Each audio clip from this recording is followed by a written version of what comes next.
Boa noite, amados e amadas, graça e paz. Que alegria estarmos reunidos mais uma noite, estudarmos mais uma vez a palavra do Senhor. Estamos sendo inspirados pelo texto da palavra do livro de Atos e estamos vendo o que Deus tem feito através, e fez, através da igreja primitiva e que ainda vai fazer sobre aqueles que creem, que esperam, que confiam, que acreditam que a palavra do Senhor é verdadeira, que Ele não desiste, que Ele permanece até o final. É isso que cremos e é assim que nós vivemos e acreditamos numa intervenção poderosa e maravilhosa do Senhor sobre as nossas vidas. Amém, queridos? Bem-vindos vocês que estão aí. Hoje nossa aula está sendo gravada, Estou gravando um pouquinho antecipadamente. Hoje há um treinamento da Semana para Jesus. Estamos nos preparando aí para o nosso projeto que começa semana que vem.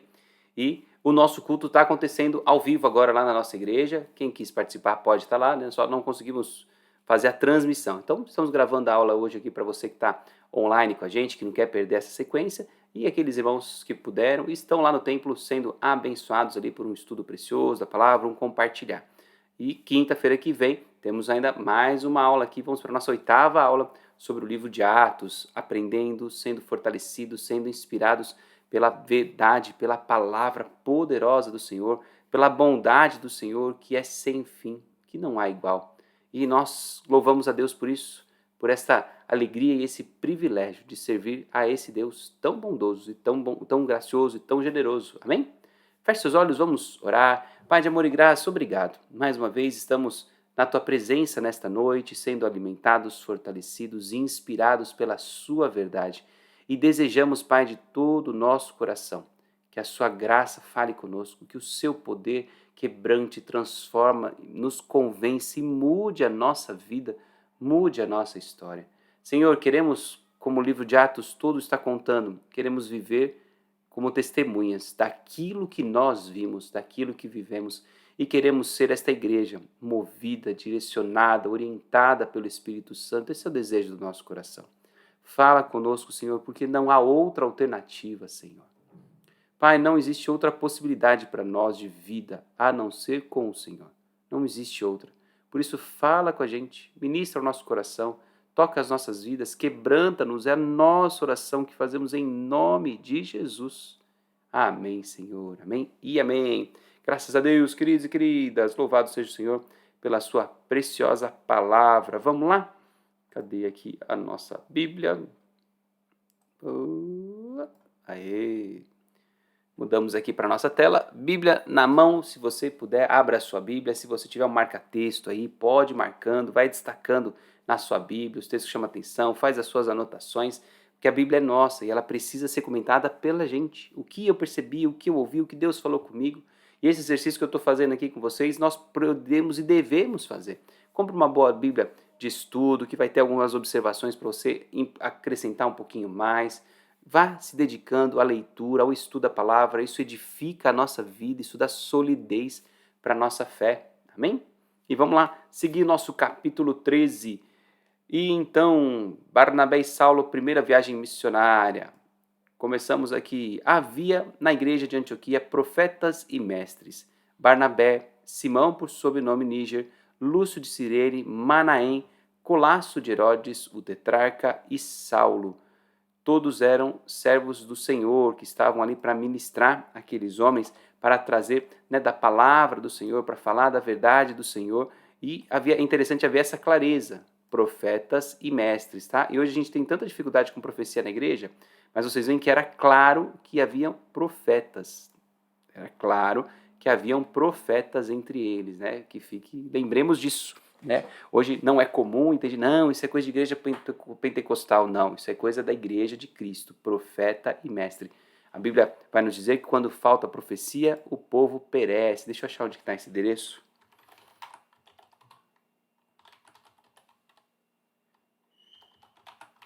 O povo perece. Vou achar aqui. Provérbios 28, verso 18 diz assim: não havendo profecia, o povo se corrompe, mas o que guarda a lei, esse é bem-aventurado. Não havendo profecia, o povo se corrompe. Então, há princípios bíblicos claros de que a profecia é necessária para alinhar, para conduzir, para inspirar. Então, haviam na igreja primitiva os profetas. Então, vamos lá. Vamos anotar aqui. Então, havia profetas e mestres. Então, lembre disso, a necessidade dos dois são identificados aqui. Verso 2: E servindo eles ao Senhor e jejuando, disse o Espírito Santo: Separai-me agora Barnabé e Saulo para a obra que tenho chamado. E servindo eles ao Senhor e jejuando, disse o Espírito Santo: Separai. Olha que legal, queridos.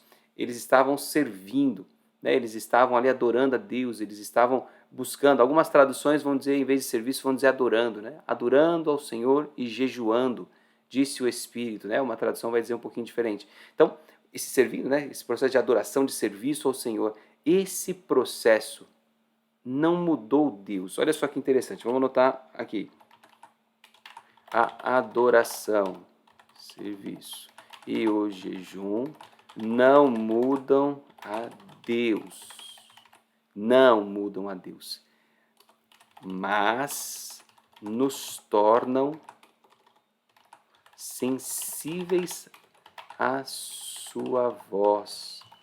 A adoração, o jejum, a oração nos tornam sensíveis à voz de Deus.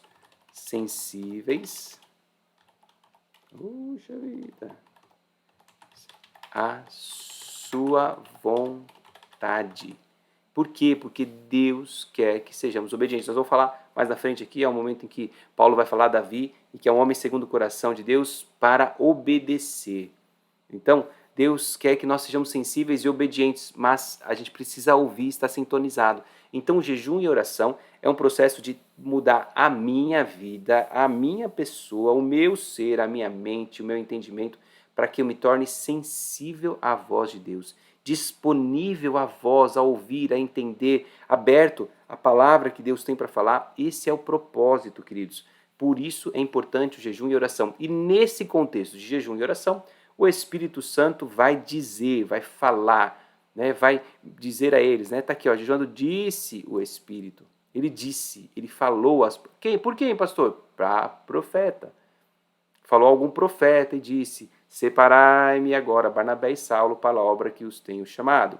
Verso 3: Então, jejuando e orando e impondo sobre eles as mãos, os despediram. Então, havia um sinal, queridos, interessante, né, de autoridade. Como é que eles foram enviados? Verso 3: Mais uma vez, jejuando e orando e impondo sobre eles a mão.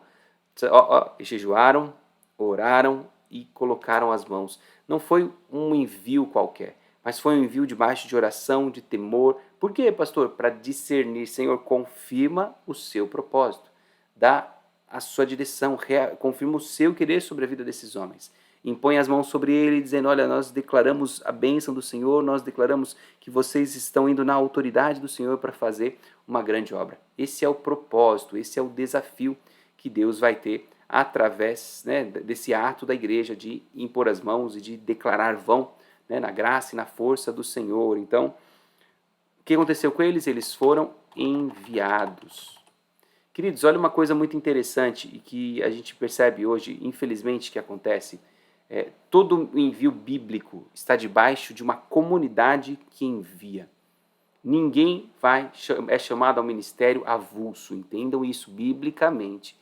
Ninguém é chamado a um ministério avulso, ninguém. Você é enviado por alguém, você é desafiado por Deus. Há uma comunidade que se compromete, que se responsabiliza e que envia você à obra. Né? Lembre disso, não é um acaso, é um enviar, é um agir, é uma obra na vida, né, das pessoas, é uma confirmação da comunidade, que aquela pessoa está apta para ir e servir ao Senhor. Amém? Então lembremos disso. Deixa eu só fazer um ajuste aqui, que está um pouco ruim essa minha câmera aqui. Eita, nós. Vou só dar uma ajeitadinha aqui. O pastor gosta de falar com a mão, vocês sabem, né? Se o pastor fala com a mão sem aparecer a mão, fica estranho. Aí, agora melhorou um pouquinho, né? Agora dá para ver aqui. A gente gosta de falar, gesticular. Então, vamos lá. Verso 4. Enviados, pois, pelo Espírito, desceram a Seleucia. Dali navegaram para Chipre. Havendo atravessado a ilha de Pafos, encontraram certo judeu mágico. Opa, pulei um aqui. Chegados a Salamina, anunciaram a palavra de Deus nas sinagogas judaicas. E tinham também João como auxiliar. Quem que é esse João aqui, pastor? João Marcos, tá? É verso 5, né? Verso 5. João Marcos. Pastor, por que você está anotando isso aí? Porque isso vai dar enrosco lá na frente. Vamos guardar esse personagem aí, João Marcos, que está indo junto com eles para esse tempo de ministério, de orientação. Verso 6, havendo atravessado toda a ilha até Pafos, encontraram certo judeu, certo judeu, mágico, falso profeta em nome de nome Bar Jesus. Um judeu falso profeta, mágico. Tá? Então existem falsos profetas por aí. Tá? Isso ainda é uma real. E é um judeu, é um irmão na fé que era um falso profeta. Então lembre, tem falso judeu por todo canto aí. Misericórdia. Né? Um falso profeta. Então, vamos lá, sobe aqui. Verso 7. O qual, olha só que interessante, o qual estava com o procônsul Sérgio Paulo, que era homem inteligente. Este, tendo chamado Barnabé e Saulo, diligenciava para ouvir a palavra de Deus. Olha só, o falso profeta geralmente está perto de gente importante. Geralmente, perto de gente importante, o procônsul estava um falso profeta.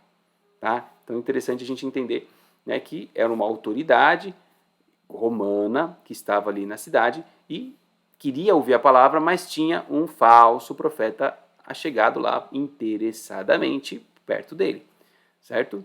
Então vamos lá, é comum a gente achar, né, gente comum, falso profeta próximo a gente importante. Vamos lá, verso 8. Sobe aqui para ficar mais fácil. Mas opunha-se-lhes Elimas, o mágico, porque assim se interpreta o seu nome, procurando afastar da fé o procônsul. Queridos, a função do falso profeta, infelizmente, é impedir a pregação do evangelho. Ele estava lá e o trabalho dele era impedir a pregação do evangelho, fazer com que Paulo e Silas, né? Paulo e Barnabé não conseguissem pregar. Mas olha, queridos, a ousadia com que Paulo vai se posicionar contra isso. É muito interessante, nós vamos ver o amor de Paulo, o evangelho da graça, da bondade, mas contra quem se levanta para impedir. Paulo vai até nos dizer em algumas das cartas que aqueles que se dizem irmãos estão vivendo uma vida torta, ele diz assim, com esse aí nem comais. Tá na Bíblia, meu irmão. Tá lá. Com quem se diz crente vive uma vida torta, você não come nem com essa pessoa, você não senta à mesa com ele. Pastor, mas o evangelho fala da graça, da bondade de Deus. Sim, com aqueles que estão disponíveis, sedentos, aqueles que intencionalmente escolhem atrapalhar, intencionalmente escolhem ser contrários. Sabem que têm uma vida com Deus, estão desviados, sabem que estão indo para um caminho errado, nem com esse comais. A orientação do apóstolo Paulo. Então vamos lá, verso 9, vamos ver a chibatada que o apóstolo Paulo vai dar no rapaz. Todavia Saulo, também chamado Paulo, cheio do Espírito Santo, fixando nele os olhos, disse, eu já explico essa parte, Saulo e Paulo, tá? Ó filho do diabo, cheio de todo engano e de toda malícia, inimigo de toda justiça, não cessarás de perverter os retos caminhos do Senhor? Pois agora, eis aí está sobre ti a mão do Senhor, e ficarás cego, não vendo o sol por algum tempo. No mesmo instante caiu sobre ele névoa e escuridade, e andando à roda procurava quem o guiasse pela mão. Então o procônsul, vendo o que se sucedera, creu maravilhado com a doutrina do Senhor. Queridos, olha só, Saulo vai de forma dura falar com ele e descer o sarrafo, né? Dizer, olha, a mão do Senhor está sobre você. Depois eu volto aqui do verso 9 para falar sobre Saulo e Paulo. Segurei só um minutinho. Então, no verso 11, a mão do Senhor está sobre ti. Ficarás cego. Opa, cego, não sei. Ficarás cego. Queridos, a autoridade que estava sobre a vida de Paulo é tamanha que ele vai dizer assim: você está atrapalhando. E eu não brinco com gente que está atrapalhando. Nós não vamos brincar com gente que não quer fazer, permitir. Não vou brincar com isso. Deus vai te permitir cego, diz o texto aqui, por algum tempo, para que você caia em si. Um judeu, tá? Ele está falando com um judeu que era mágico, falso profeta.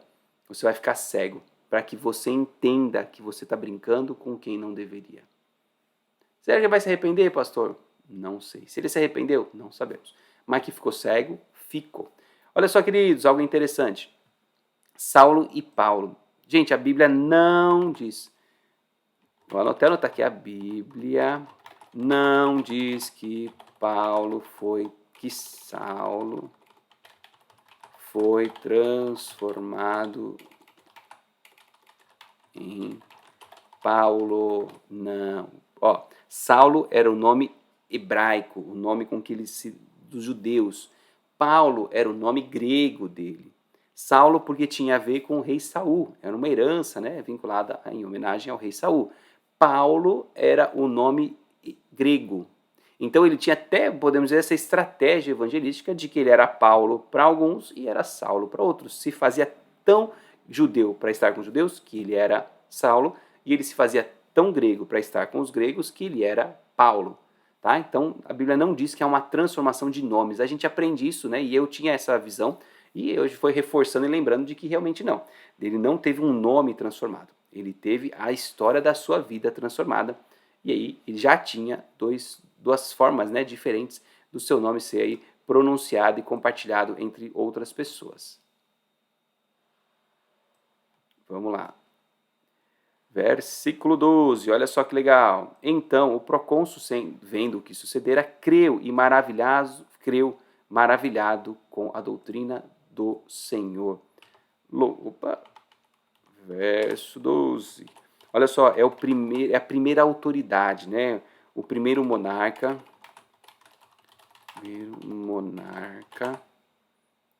a crer no Evangelho. Aleluia. Primeiro relato bíblico que nós temos de um líder, né, de uma grande autoridade que crê no Evangelho. Segue então verso 13. E navegando para Pafos, Paulo e seus companheiros dirigiram-se a Perge, na Panfilha. João, porém, apartando-se deles, voltou para Jerusalém. João foi embora, vazou. Pastor, o que tem a ver esse João Marcos foi embora? Isso vai dar uma briga feia lá na frente, tá? E essa briga feia lá na frente vai dar outra coisa lá na frente, para nos mostrar o que o poder do Evangelho pode fazer, de amor, de misericórdia, de que tem gente de verdade aqui. Paulo e Silas eram gente, vão brigar por causa de João Marcos, né? E depois, eu não vou contar todas as histórias, os detalhes, para você guardar aí e a gente poder aprender um pouquinho. Dá licença só para tomar uma aguinha aqui. Molhar a garganta. Maravilha, verso 14. Mas eles, atravessando a Perge para Antioquia, da Pisídia, outra Antioquia, tá? Tinha Antioquia, que era uma igreja muito grande, que os enviou. Aqui eles vão à igreja de Antioquia da Pisídia. Indo num sábado à sinagoga, assentaram-se. Olha só, queridos, verso 14. Eles foram à sinagoga e eles fizeram o quê? Assentaram-se. Eles não chegaram lá, opa, viemos aqui, somos ungidos do Senhor, aleluia, viemos aqui para descer o céu, o fogo vai cair. Não, entraram, sentaram e ficaram quietinhos. Verso 15, depois da leitura da lei e dos profetas, os chefes da sinagoga mandaram dizer-lhes: irmãos, se tendes alguma palavra de exortação para o povo, dizei-a. havia um hábito, né, de quando recebia uma visita, de dar a essa visita a oportunidade de falar. E então eles vão lá e se levantam. Verso 16. Paulo levantando-se e fazendo com as mãos sinal de silêncio, devia estar aquele burburinho, falou: varões israelitas e vós outros que também temei a Deus, ouvi. Queridos, verso 16.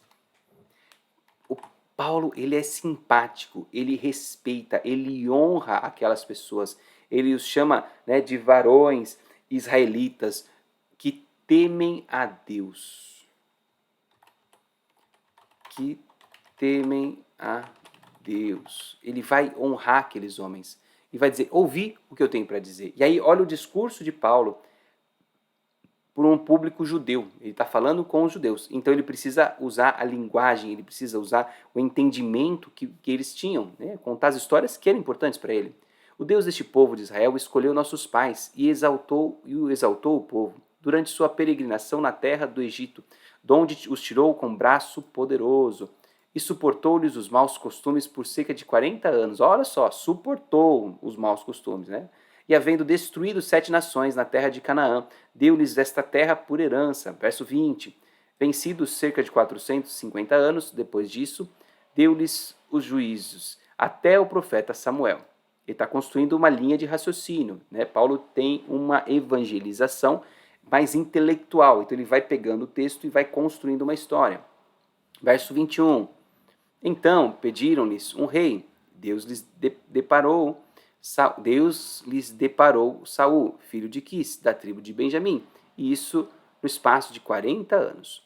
E tendo tirado a este, levantou-lhes o rei Davi, do qual também, dando testemunho, disse: achei Davi, filho de Jessé, homem segundo o meu coração, que fará toda a minha vontade. Pequeno parênteses aqui, verso 22.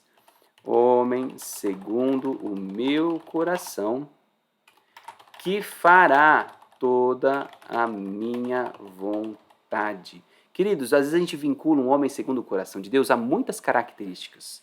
Adorador, perdoador, mas olha o vínculo que Deus permitiu ser escrito através do Espírito Santo na vida, né, de Atos, foi escrito por Lucas, mas ele vai dizer assim: Davi era um homem segundo o coração de Deus. E um homem segundo o coração de Deus é um homem que faz toda a vontade de Deus.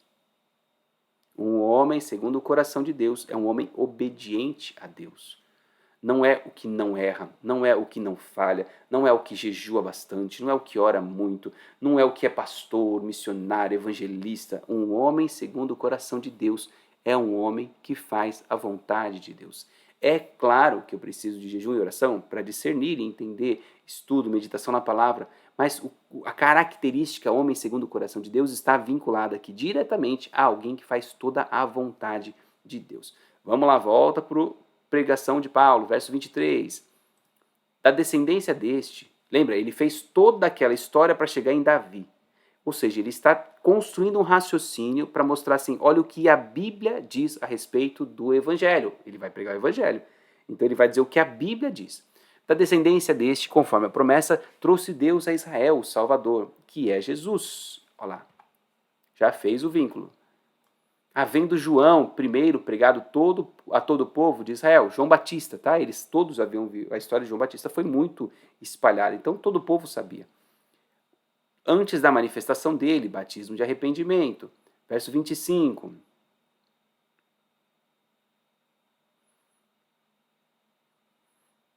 Estou lendo minhas anotações aqui, tá? Só um minutinho. Verso 25. Mas ao completar João a sua carreira, dizia: não sou eu quem supondes, não sou quem supondes, mas após mim vem aquele de cujos pés não sou digno de desatar as sandálias. Irmãos, descendência de Abraão, e vós outros que temeis a Deus, a nós nos foi enviada a palavra desta salvação. Olha só, como é que Paulo vai chamá-los de irmãos? Ele começa falando varões, aqui ele vai chamar de irmãos. Vão lembrar aquilo que a gente já estudou em algumas aulas passadas. Vamos lá, verso 26. Para conhecer o Pai é preciso que um irmão o, apre, o apresente. Então, para conhecer o Pai, é preciso que o irmão o apresente. Como assim, pastor? Por isso que ele vai chamar de irmãos. Ele não está esperando que eles se convertam, que eles se arrependam. Ele está já profetizando. Eu chamo vocês de irmãos. Descendência de Abraão. Vós outros que temeis a Deus. Ele não está desconstruindo, ele não está descaracterizando, ele não está chamando de pagões. Vocês, seus pecadores miseráveis. Não. Ele está chamando assim, vocês, descendência de Abraão. Temeis a Deus, que temem a Deus, nos foi dada uma palavra da salvação. Verso 27, pois os que habitavam em Jerusalém, as suas autoridades, não conhecendo Jesus, nem os ensinos dos profetas que se leem todos os sábados, quando o condenaram, cumpriram as profecias. Verso 28, embora não achassem nenhuma causa de morte, pediram a Pilatos que ele fosse morto. Verso 29, depois de cumprirem tudo o que a respeito deles estava escrito, tirando-o do madeiro, puseram-no em um túmulo. Sobe aqui um pouquinho para ajudar. Verso 30. Mas Deus o ressuscitou dentre os mortos. Queridos, queridas, lembra? Deus os ressuscitou dentre os mortos. Do que é que os apóstolos são testemunhas? Livro de Atos inteiro. Os apóstolos são testemunhas da ressurreição. Os apóstolos são testemunhas da ressurreição. Não existe vida cristã sem ressurreição. Então, isso é muito importante. E às vezes a gente nem valoriza tanto isso, né? Ah, não, Jesus ressuscitou. Mas ele está dizendo assim, gente, isso é sobrenatural demais. Isso aconteceu. Jesus ressuscitou. Então ele vai lá dizer, olha, esse Jesus, havia profecia. E ele vai de novo ainda construindo esse raciocínio. Verso 31. E foi visto por muitos dias pelos que com ele subiam da Galiléia para Jerusalém, os quais são agora as suas testemunhas perante o povo, os discípulos. Nós vos anunciamos o evangelho da promessa feita a nossos pais. A nossos pais. Olha que legal, né? Verso 33, ele vai trazer e fazer um vínculo à sua realidade. Ele não está falando de outras, está falando nossos pais. Ele está se incluindo, ele está se conectando àquelas pessoas. E dizendo, Deus falou aos nossos pais. Verso 33, como Deus cumpriu plenamente a nós, seus filhos, ressuscitando a Jesus, como também está escrito no Salmo 2, né? Salmo número 2. Está escrito lá, tu és meu filho e eu hoje te gerei. Né? Tá aqui, ó, observaçãozinha. Salmo de número 2, versículo 7. E que Deus o ressuscitou dentre os mortos para que jamais voltasse à corrupção. Desta maneira, o disse, e cumprirei a vosso favor as santas e fiéis promessas feitas a Davi. Aleluia, queridos, olha só. Essas promessas feitas a Davi estão lá em Isaías 55:3, né? Tá aqui, quer ver? Vamos pôr aqui. Isaías 55:3. Inclinai os ouvidos e vinde a mim. Ouvi, a vossa alma viverá, porque convosco farei uma aliança perpétua, que consiste nas 10 misericórdias prometidas a Davi. Então havia uma promessa de Deus sobre a vida de Davi, e Paulo está lá trazendo todos esses elementos assim para agregar na pregação, para que aqueles judeus possam discernir e entender. Queridos, eu não duvido que Paulo tenha treinado esse discurso, que Paulo tenha preparado isso. Ele foi lendo, ele foi juntando, ele foi conectando para chegar lá e não foi do nada, né? Ele preparou, ele lembrou da história, ele foi juntando, o Espírito Santo foi trabalhando e ele está, através com um discurso preparado para falar, né? E aí ele vai ministrar essa primeira pregação que nós temos o relato, né, dele aos judeus. Verso 35, por isso também diz em outro salmo, não permitirás que o seu santo veja corrupção. Salmo 16:10, que diz, pois não deixarás a minha alma na morte, nem permitirás que o teu santo veja corrupção. Deus havia feito uma promessa a Davi, que um descendente seu não veria corrupção. O que significa isso? Não morreria, não teria o seu corpo decomposto.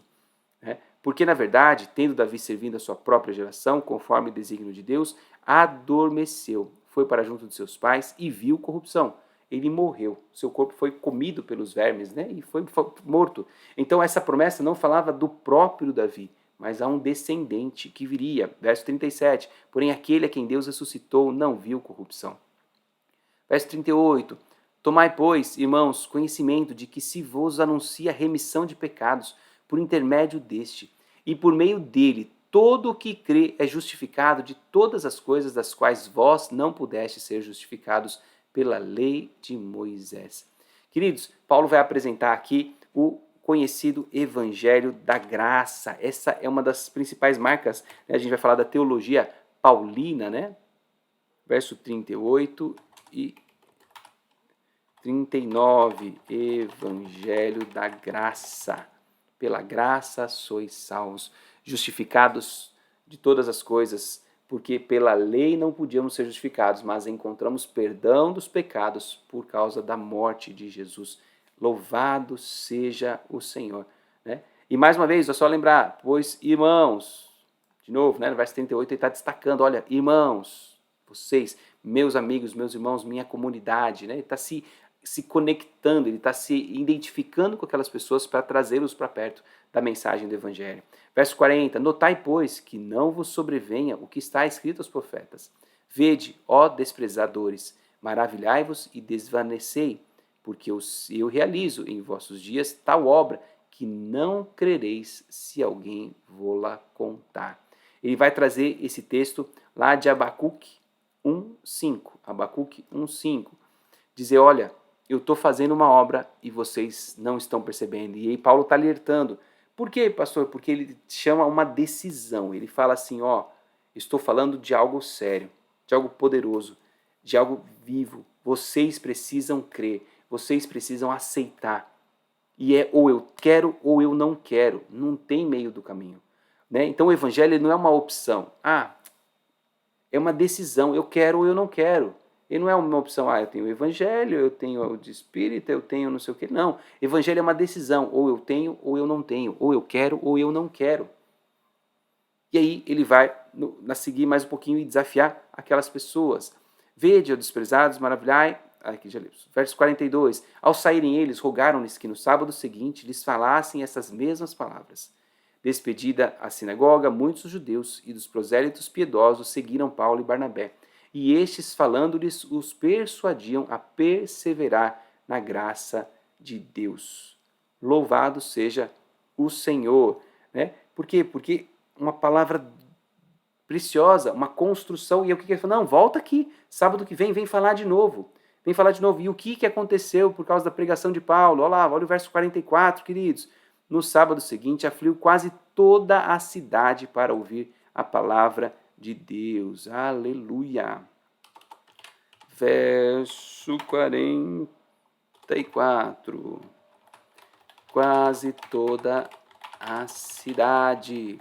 Irmãos, a galera, a multidão foi lá para a sinagoga. Por quê? Porque o evangelho é maravilhoso. A mensagem do evangelho é maravilhosa. Mas, pastor, se o evangelho é tão atrativo assim, por que as pessoas hoje não querem? Porque o evangelho pregado na maioria das igrejas e testemunhado pela maioria dos cristãos é um evangelho tão vazio, tão sem poder, tão sem vida. Poucas pessoas podem dizer assim, eu tinha ansiedade, não tenho mais. Eu era um ladrão, não sou mais. Eu acessava pornografia e queria ver, mas não vejo mais, eu não quero mais ver. Eu traía minha mulher, mas agora eu não traio mais. A gente não ouve pessoas falarem sobre isso. A gente vê muitas vezes um monte de cristão que só fala assim, eu não ia na igreja, eu não ia pra balada, agora eu não vou mais pra balada. Eu bebi, agora eu não bebo mais. Mas não beber de era bêbado, agora não pode, né? Porque a igreja diz que eu não posso beber. Não que ele não queira mais beber, não que tenha um impulso dentro dele que diga, eu quero louvar a Deus e adorar a Deus e eu não preciso, eu não quero bebida.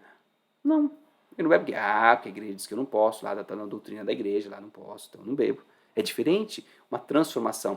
Então havia aquela mensagem do evangelho que Paulo trouxe, vocês viram, bem técnica, vamos dizer assim, mas ele vai falar da salvação, de transformação, de um Jesus que ressuscitou. Peraí, ressuscitou?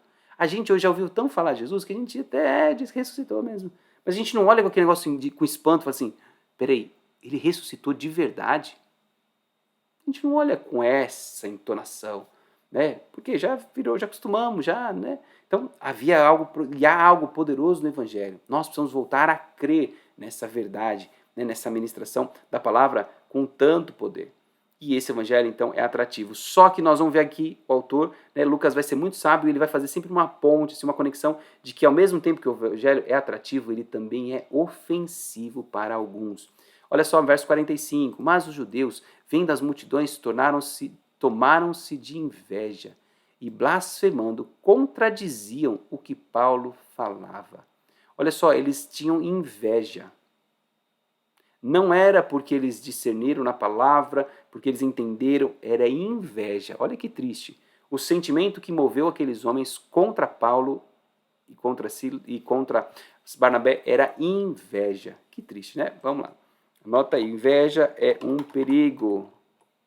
Movidos pela inveja. Lembra, queridos, inveja não é o querer ter o que o outro tem, tá? Porque eu posso querer ter, às vezes tem um carro legal, poxa, eu gostaria muito de ter o carro que ele tem. A inveja é quando eu quero ter o que o outro tem e quero que ele não tenha. Esse é o sentimento de inveja, né? Quando eu quero ter e quero que ele não tenha mais. Isso tem a ver com essa inveja. Vontade de ter, poxa, não está errado. Eu não tenho inveja de alguém ter um carrão porque eu gostaria de ter um carrão. Eu gostaria de ter um carrão. Não é uma inveja. Eu não estou olhando e falando assim, né? Então esse sentimento de inveja tem muito a ver com isso. Eu queria ter, mas eu não queria que ele tivesse. Queria só eu ter. Né? Mais ou menos esse é o ideia do inveja. E eles estavam lá falando assim, olha só, ele está falando. E a multidão veio toda, nós estamos na sinagoga aqui há quantos anos que nós estamos pregando aqui na sinagoga e não vem ninguém, vem esses doisinhos aí e essa multidão está aqui. Então, em vez de olhar e entender o mover, se prenderam àquilo e a inveja os fez desviar do foco. Vamos lá, verso 26. Então Paulo e Barnabé, falando ousadamente, disseram, cumpria que a vós outros, em primeiro lugar, fosse pregada a palavra de Deus. Mas posto que a rejeitais, e a vós mesmos vos julgais indignos da vida eterna, eis aí que vos voltemos para os gentios. Então ele já vem na lata falando assim, olha, o evangelho era para vocês, mas já que vocês não querem, já que vocês não têm interesse, nós tivemos que pregar para os gentios porque eles querem. Verso 47, porque o Senhor assim nos determinou, eu te constituí para a luz dos gentios, a fim de que sejais para a salvação até os confins da terra. Pastor, onde é que está isso aqui, queridos? Isaías 42, 6. Vou anotar aqui, vai. Verso 47. Quem quiser dar uma lida depois, Isaías 42, 6. 3, não, 6. Não, 49, perdão. 49, 6. Isso mesmo.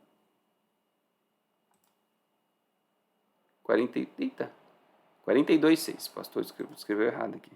42, 6. Então, esse era a palavra que Deus tinha dado para Israel, para o povo, dizendo, olha, vocês serão luz, desde que Deus escolheu aquele povo, desde que Deus falou, olha, vocês serão o meu povo. Ele já tinha como propósito que aquele povo escolhido fosse luz. Até hoje, já compartilhei com vocês, eu ainda não fui, mas Deus proverá, e eu vou um dia visitar Israel. Mas alguns irmãos que estiveram lá contaram para mim que existe a parte da cidade que é judia e a parte da cidade que é muçulmana.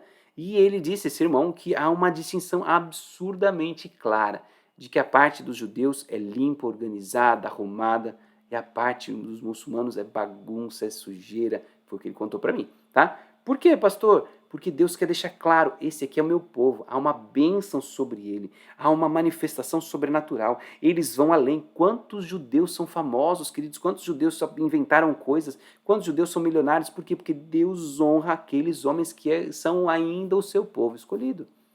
E os outros estão vivendo a vida e muitas vezes não conseguem viver, por quê? Porque não estão debaixo da bênção do Senhor.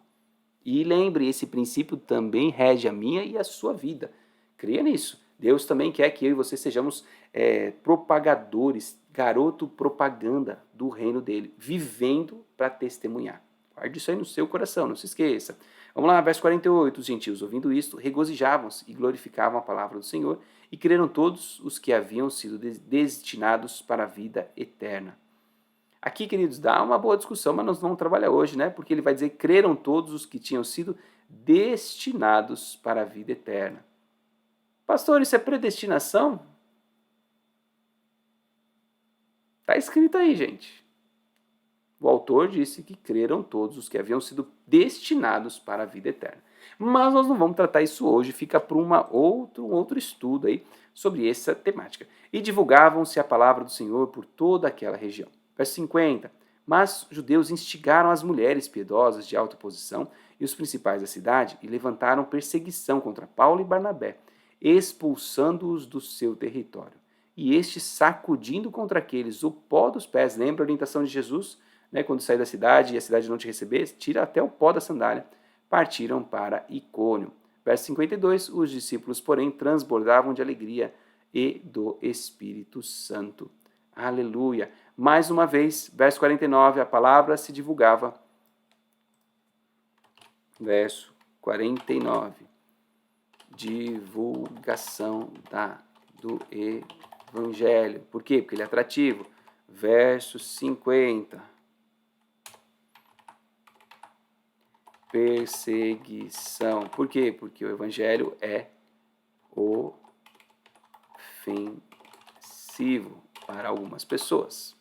Tá? De novo, essa ponte aí que o nosso querido Lucas vai nos trazer.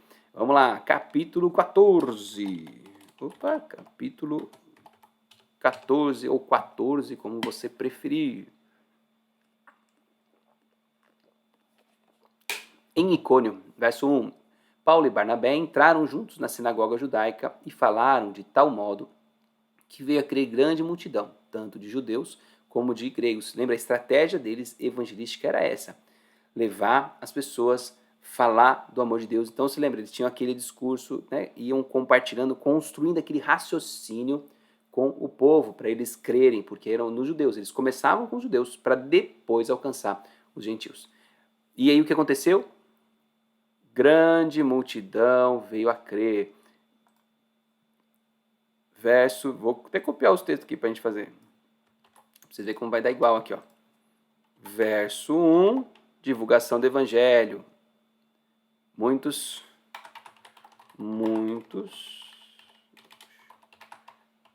creram. Verso 2, mas os judeus incrédulos incitaram e irritaram os ânimos dos gentios contra os irmãos. Perseguição. O evangelho é bênção, mas o evangelho também ofende aqueles que não creem. Verso 3, entretanto, demoraram-se ali muito tempo, falando ousadamente no Senhor, o qual confirmava a palavra da sua graça, concedendo que por mão deles se fizessem sinais e prodígios. Havia manifestação sobrenatural. Ministérios de Paulo e Silas.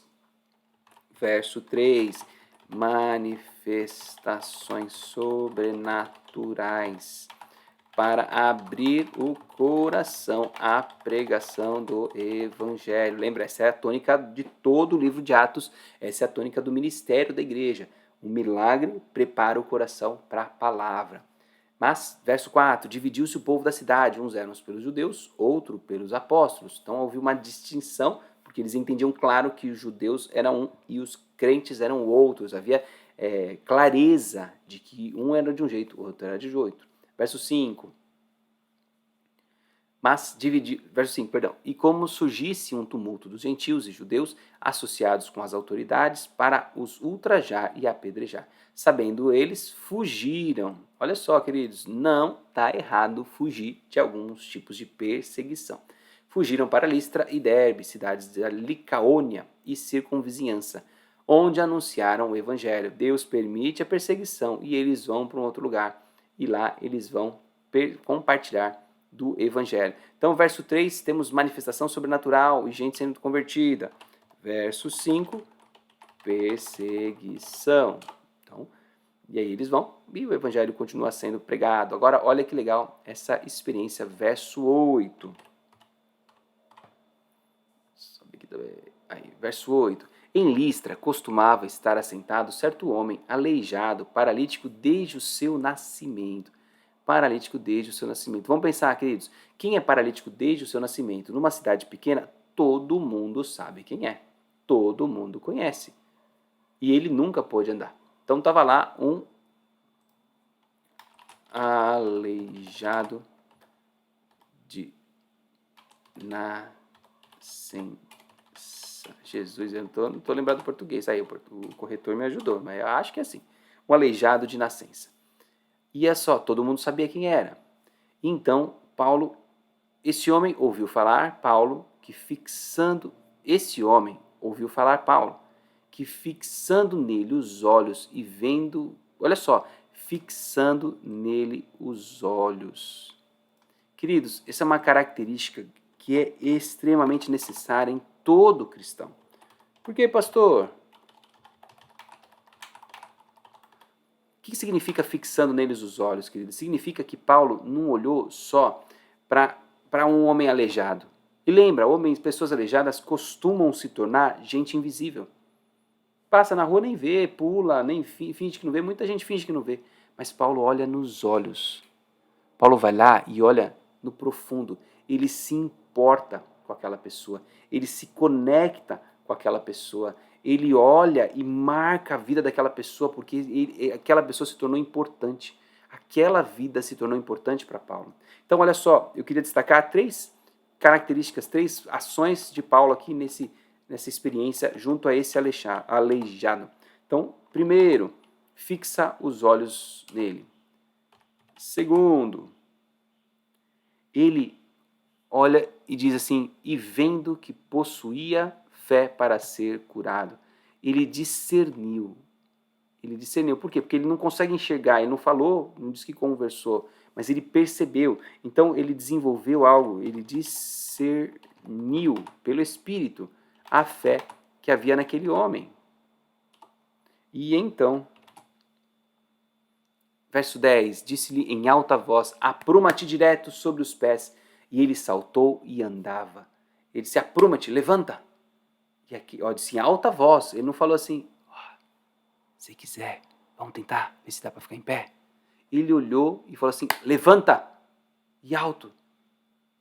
E aquele homem lá ouviu a palavra e vamos embora. E levantou, aleluia, e saltou e andava, oh glória, louvado seja o nome do Senhor. Então Paulo ordena a cura. Pastor do céu, a gente não pode fazer essas coisas, pastor. A gente vai orar para curar, se quem sabe, talvez, pode ser que Deus esteja talvez interessado, pode ser, quem sabe, talvez com vontade, né? Vai que, não sei. A gente pensa desse jeito, queridos. Mas a gente precisa desenvolver essa fé de se importar com a vida das pessoas, de discernir a direção e orientação do Senhor. E se o Senhor, se veio no seu coração, ele tinha fé para ser curado, se ele tem fé para ser curado, palavra nele, ele vai ser curado, ele vai ser transformado, porque a Bíblia é verdadeira. E ele então vai dar um comando, uma ordem, fala assim, então fique em pé. E eu creio, queridos, que nós perdemos muitas oportunidades de ver grandes milagres de Deus, porque a gente fica lá, vai que, quem sabe, pode ser. Eu participei de uma ministração, um parênteses aqui rapidinho, do então bispo, não era bispo, mas se tornou depois, Carlos Alberto, né?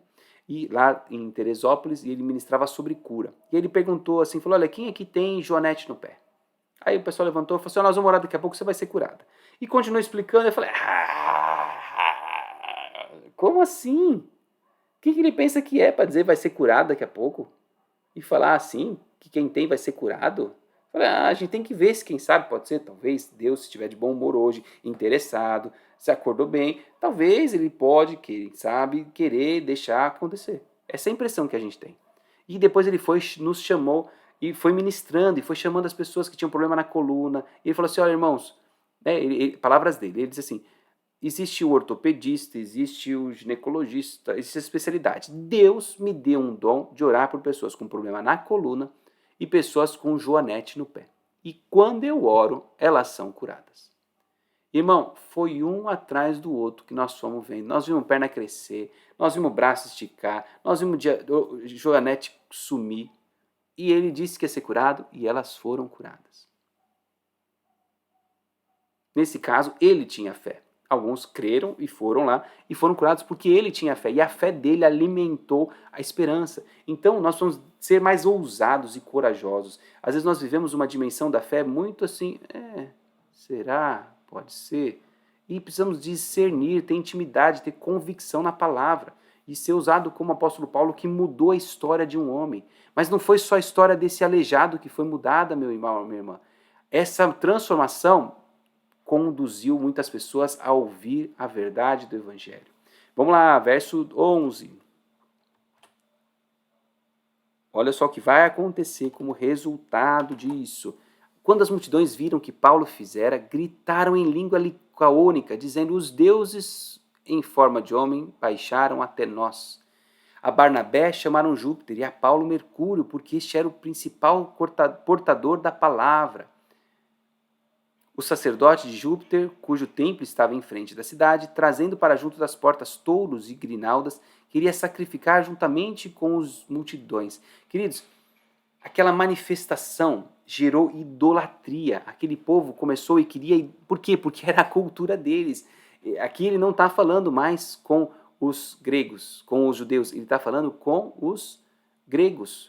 Já não é o povo judeu, é o povo grego que está ali. E aí ele vai trazer a palavra de uma forma diferente. Né? E, é isso, e esse povo tem uma outra cultura, eles adoram mesmo, faz parte da cultura deles. Então eles vão adorar, milagre aconteceu, os deuses desceram na terra e vamos celebrar, vamos adorar. Então, uma coisa interessante, queridos, quando o diabo não consegue impedir a manifestação do nosso dom, da nossa ação em favor do reino de Deus, ele vai tentar destruir através do orgulho. Como assim, pastor?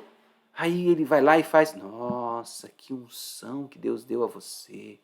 Olha, quando você prega, é diferente dos outros. Os outros também pregam bem, mas a sua pregação é tão diferente. Olha, quando você canta, parece que as palavras que saem da sua boca são diferentes. Os outros cantam bem bonzinho, mas a sua... Isso pode ser estratégia do diabo. Por quê? Porque vai plantar uma raiz de orgulho. Meu querido e minha querida, nada que a gente faz pode ser acreditado a nós. Toda a honra e glória seja ao Senhor. Olha só a reação. Então deixa eu só anotar aqui, verso 11 a 13. A idolatria aos pregadores, vamos dizer assim. Verso 14, olha a reação de Paulo e de Barnabé. Verso 14 aqui. Porém, ouvindo isso, os apóstolos, que interessante, hein? Apóstolo, Barnabé entrou na lista de apóstolos. Então, posso até mudar aqui, idolatria aos apóstolos. Está aqui no texto bíblico, hein? Os apóstolos Barnabé e Paulo, rasgando suas vestes, saltaram para o meio da multidão. Rasgou a roupa assim, porque isso é uma simbologia muito clara naquela época, tá? Hoje rasgar a veste, você vai falar assim, você é louco, né? Naquela época era muito marcante, eles rasgaram as vestes, as coberturas de cima, né? Não ficaram pelados, mas rasgaram a roupa, pularam no meio da multidão e clamaram, clamando. Eles não foram lá, pessoal, olha só, pessoal, atenção, Senhor, aí ele começa, verso 15, senhores, por que fazer isto? Nós também somos homens como vós, sujeitos aos mesmos sentimentos, e vos anunciamos o Evangelho, para que destas coisas vãs vos convertais ao Deus vivo, que fez o céu, a terra, o mar e tudo que neles há. Olha só, Paulo vai começar a pregar para esses homens. E ele vai dizer assim, olha, esse é o Evangelho que se converte, que muda disso que vocês estão fazendo, adoração, idolatria a homens, para o Deus que fez as coisas, o céu, a terra, o mar e tudo que neles há. Verso 16, o qual nesta geração passada permitiu que todos os povos andassem nos seus próprios caminhos. Deus deu liberdade. Contudo, não se deixou ficar sem testemunho de si mesmo, fazendo bem, dando-vos do céu chuvas e estações frutíferas, enchendo o vosso coração de fartura e de alegria. E dizendo isso, foi ainda com dificuldade que impeliram as multidões de lhes oferecerem sacrifício. Eles conseguiram falar, calma, né? Não vão oferecer nada. Eles conseguiram convencer com dificuldade, mas aqueles homens não ofereceram sacrifícios. Aleluia. Queridos, verso 14 que já foi, né? Vamos colocar aqui, nós podemos dizer que há um desespero dos apóstolos em não permitir a idolatria. É um desespero deles. E eu e você precisamos entender isso. Se alguém chegar e elogiar você, você diz, glória a Deus. Aí não sei o que, parabéns, não sei o que, louvado seja o Senhor. Mas olha, foi tão lindo que você fez e que não sei o que. Senhor, louvado seja o nome do Senhor que me permitiu ser instrumento. Não é dizer que você não tenha sido instrumento nas mãos de Deus, glória a Deus, mas a glória é dele. E quando você for elogiar alguém, também seja sábio, diga louvado seja o Senhor que permitiu você cantar e a canção mexer no meu coração. Bendito o nome do Senhor que usou a sua vida para ministrar, para falar comigo, para fazer uma oração, trazer uma palavra. Louvado seja o Senhor. Ajude o profeta, ajude aquele que foi instrumento nas mãos de Deus, não dando a ele glória, mas direcionando ao Senhor, dizendo louvado seja o Senhor, que usa e transforma as nossas vidas. Amém, queridos? Vamos lá. Olha só, o povo queria adorá-los. Olha o título. Verso 19. Sobrevieram, porém, judeus de Antioquia e Icônio, ou seja, aquele povo lá que já estava bravo, apareceu naquela cidade. E instigaram as multidões e apedrejaram a Paulo, arrastando para fora da cidade, dando-o por morto. Queridos, olha isso. A mesma multidão que queria ovacionar, vamos adorar, olha, vocês são deuses que vieram, foram inspirados por outras pessoas para apedrejar. Esse é o perigo dessa idolatria. Cantores gospel e tantas outras pessoas, pastores, todo mundo que você levanta, você vai apedrejar quando você vê defeito. Por quê? Porque você levanta numa expectativa de que, esse não erra, esse não falha, esse é perfeito. E meu querido, minha querida, não tem um que salva. Não tem um que salva. Tem uns que se esforçam no Senhor para não falhar, para não errar, que se dedicam. Tem muitos que estão fazendo isso. Mas, queridos, só salva Jesus. É o único que salva. Todos os outros são pessoas com limitações, com dificuldades. Então, só salva Jesus. Então, vamos lá. Cadê o povo aqui? Aqui, verso 19. Apedrejaram a Paulo, dando-o por morto. Queridos, aqui no verso 20 vai dizer, olha só, rodeando, porém, os discípulos, levantou-se e entrou na cidade. No dia seguinte partiu com Barnabé para Derbe. Verso 20, os discípulos o rodearam. Alguns historiadores, alguns estudiosos vão dizer que Paulo morreu. E quando os discípulos se reuniram ao redor, com aquele tempo de clamor, de oração, louvando e buscando a força de Deus, Paulo ressuscitou e voltou. Então alguns vão acreditar que ele havia morrido e que sobrenaturalmente, né, aquela ação da igreja ali orando, dos que creram, dos discípulos, clamando ao Senhor, trouxe vida a Paulo e ele pôde se levantar. Então, a oração restaurou, né, podemos dizer, restaurou a vida de Paulo, ou da morte, ou de uma enfermidade, porque, irmão, eu não sei se vocês já viram, eu tive a triste infelicidade de ver um amigo meu, gostava muito de coisas judia, e foi aprendendo muçulmano e descobriu na internet o vídeo de um apedrejamento. No vídeo que ele via, a pessoa era coberta com um lençol até a linha da cintura e enterrado da cintura para baixo, ficando só a parte da cima para cima, e aí lá pedra no cara. Então você imagina um lençol branco, aquelas pedras e o sangue aparecendo, assim, é uma cena deplorável. Agora imagine Paulo que não foi, eles simplesmente pegaram as pedras e foram descendo a pedrada no Paulo.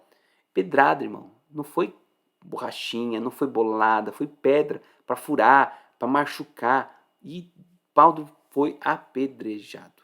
E, como já dissemos, possivelmente morreu, mas foi ressuscitado. Possivelmente, tá? O texto nem diz que foi que não foi, mas alguns intérpretes, né, alguns comentaristas vão dizer que é possível que isso tenha acontecido. O mesmo povo que ovacionou, queria adorar, estava lá apedrejando. Verso 21, tendo anunciado o evangelho. E outra coisa interessante, queridos, no verso 20 aqui, para onde Paulo foi depois de ser apedrejado? Ele volta para a cidade. Mas pastor, ele não ia lá orar, queima, Senhor, esse povo, derrama do céu fogo consumidor e manda tudo esses blasfemos que apedrejaram teu servo. Não, ele entra na cidade, ele volta ali. E ele provavelmente se deixa ver, e as pessoas encontram e ficam chocadas de falar, peraí, esse é aquele cara lá, apedrejado, ele está de pé aqui? Olha só a resiliência, a capacidade que Deus deu a Paulo de, mesmo tendo passado por aquilo, voltar à cidade, ministrando àqueles homens uma dimensão diferente do que a maioria faria. Foi apedrejado, eu quero que você morra, eu quero que caia o mundo sobre você. Ele entra na cidade para marcar a história daqueles homens e daquelas mulheres. Louvado seja o nosso bom Deus. Vamos lá, verso 21. E tendo anunciado o evangelho naquela cidade, e feitos muitos discípulos, voltaram para Listra, Icônio e Antioquia, fortalecendo a alma dos discípulos, exortando-os a permanecerem firmes na fé, mostrando que através das muitas tribulações nos importa entrar no reino de Deus. Então, queridos, não existe entrada no reino de Deus sem muitas tribulações. Não existe. Tem gente achando que a vida no reino, a vida de Jesus, a vida na igreja é de leve, é de boa. Não, é tribulação, é luta, vai fazer parte do pacote. Ok? Porque ele conta da sua própria experiência. Verso 23, e promovendo-lhes em cada igreja a eleição de presbíteros, depois de orar com jejuns, os encomendaram ao Senhor em quem haviam crido. Essa é uma estratégia de levantar líderes. Lembra? Eles iam para uma igreja, capacitavam, falavam, saíam de lá sem ter liderança nenhuma, deixavam o Espírito Santo conduzir aqueles homens, e então voltavam lá e então oravam, levantavam presbíteros, pessoas para cuidar, para dirigir e liderar a igreja. Essa era a estratégia. Né? Depois, atravessando a Pisídia, dirigiram a Panfilha e, tendo anunciado a palavra em Perge, desceram até a Tália. E dali navegaram para Antioquia, onde tinham sido recomendados a graça de Deus para a obra que havia já cumprido. Verso 27. Ali chegados, reunindo a igreja, relataram quantas coisas fizera Deus com eles e como abrir aos gentios a porta da fé. E permaneceram não pouco tempo com os discípulos. Aleluia. Vai dar um enrosco ali na frente, na sequência, porque eles retornam e vão ver algumas coisas que eles não concordam ali na igreja de Antioquia, essa grande igreja, né, que vai enviá-los, e aí nós vamos ver um pouquinho mais da ação de Deus aí no futuro. Amém? Louvado seja o nosso bom Deus. Volta nós aqui. Queridos, que bom que vocês permaneceram firmes conosco, sendo inspirados. Você que está assistindo depois dá o seu like aí, comenta, né? Todo comentário, toda a manifestação aí nas nossas publicações faz com que a ferramenta, né, YouTube e Facebook promova, né? Ele leve essa palavra além. Então, se você puder, faça isso porque é bênção, tá bom? Vamos orar e agradecer ao Senhor. Pai de amor e bênção, obrigado mais uma vez pela palavra viva e poderosa do Senhor. Obrigado pelos testemunhos, Deus, dos teus servos. Obrigado por ver que homens como Paulo e Barnabé passaram por lutas como essa, perseguições, apedrejamentos, mas permaneceram firmes. E hoje somos fruto da vida desses homens, da perseverança deles. Obrigado, Senhor. Permanece a ministrar a nós, conduzir nossos passos, dirige as nossas vidas. É a nossa oração agradecida, Senhor, que fazemos na força do Senhor. Nos permita ouvir a Tua palavra, ser ministrado, inspirado e fortalecido. É a nossa oração que fazemos em nome de Jesus. Amém, Senhor. Amém e amém. Meu amado, Deus te abençoe, conceda um tempo precioso e nos vemos aí no domingo. Lembre, domingo temos culto, 9 horas da manhã, e quinta-feira que vem estamos de volta aí com a continuação da nossa aula. Fique com Deus, uma boa noite e até mais. Tchau, tchau. Deus abençoe, queridos, em nome de Jesus. Esteja em oração, né? Lembre da semana para Jesus, tá bom? Fiquem com Deus, queridos. Uma boa noite. Tchau, tchau.